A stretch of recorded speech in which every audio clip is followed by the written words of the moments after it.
ഗൗളി ജന്മം ഗ്രേസി. കഥയുടെ ആശയം: നഗരത്തിലെ ഒരു ആശുപത്രിയിലെ താമസക്കാരാണ് ഒരാൺഗൗളിയും പെൺഗൗളിയും. അവർ ദമ്പതികളായിട്ട് അധികനാൾ ആയിട്ടില്ല. ആസക്തി തീർന്നപ്പോൾ തെളിഞ്ഞ കണ്ണുകളോടെ അവർ ആശുപത്രി മുറി മുഴുവൻ സൂക്ഷ്മമായി നിരീക്ഷിച്ചു. അവശനായി കിടക്കുന്ന ഒരു യുവാവും അയാളുടെ ഭാര്യയായ യുവതിയുമാണ് ആശുപത്രി മുറിയിലുള്ളത്. യുവതിയുടെ കണ്ണുകളിൽ മൂർച്ചയുള്ള ശൂന്യത കണ്ട് ആൺഗൗളി അസ്വസ്ഥനായി.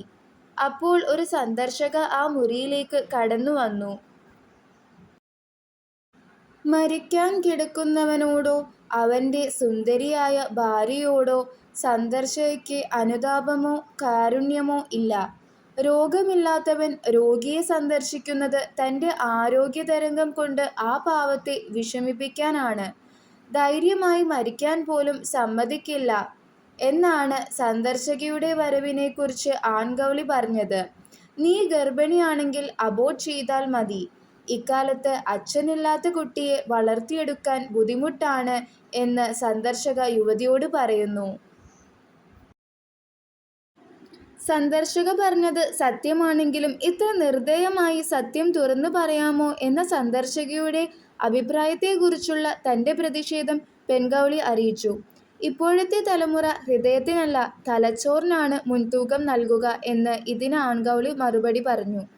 താൻ മുജ്ജന്മത്തിൽ ഒരു കഥാകൃത്തായിരുന്നു എന്നും തൻ്റെ കഥകൾ മലയാളത്തിലെ ഏറ്റവും മികച്ച കഥകളാണെന്ന് അഭിമാനിച്ചു എന്നും അതുകൊണ്ടാണ് ഈ ജന്മത്തിൽ പല്ലിയായതെന്നും ആൺഗൗളി പറയുന്നുണ്ട്. തനിക്ക് മുജ്ജന്മത്തെപ്പറ്റി ഓർമ്മ തെളിയുന്നില്ല എന്ന് പെൺഗൗളി പറഞ്ഞു. അതിന് ബോധോദയം ഉണ്ടാകണം എന്നാണ് പുരുഷന്റെ അഹന്തയോടെ ആൺഗൗളി പറഞ്ഞത്. ബുദ്ധൻ ചെയ്തതുപോലെ ബോധവൃക്ഷ ചുവട്ടിൽ ധ്യാനത്തിലിരിക്കണം എന്നും ആൺഗൗളി പറയുന്നു. എന്നിട്ട് അങ്ങേർക്ക് എന്ത് ബോധോദയമാണ് ലഭിച്ചത് എന്ന് പെൺഗൗളി ചോദിച്ചു. മമതയാണ് എല്ലാ ദുഃഖങ്ങൾക്കും കാരണമെന്ന ബുദ്ധന്റെ കണ്ടെത്തൽ അടുക്കള ചുമരുകൾക്കുള്ളിൽ കരിയും പുകയും പിടിച്ചു കിടക്കുന്ന പെണ്ണുങ്ങൾക്ക് പോലും അറിയാവുന്ന കാര്യമാണെന്ന് പറഞ്ഞ് പെൺഗൗളി പരിഹസിച്ചു. പെണ്ണറിയുന്ന ജീവിത യാഥാർത്ഥ്യങ്ങൾ ഏതു ബോധിസത്വന്റെയും കാഴ്ചകളെ നിസ്സാരമാക്കുന്നതാണ് എന്ന ഉറപ്പ് പെൺഗൗളിയുടെ വാക്കുകളിലുണ്ട്. യുവാവിന്റെ മരണം ഉറപ്പായപ്പോൾ യുവതിയുടെ ജീവിതത്തിൽ എന്ത് സംഭവിക്കും എന്നറിയാനുള്ള ദൗത്യം പെൺഗൗളി ഏറ്റെടുക്കുന്നു.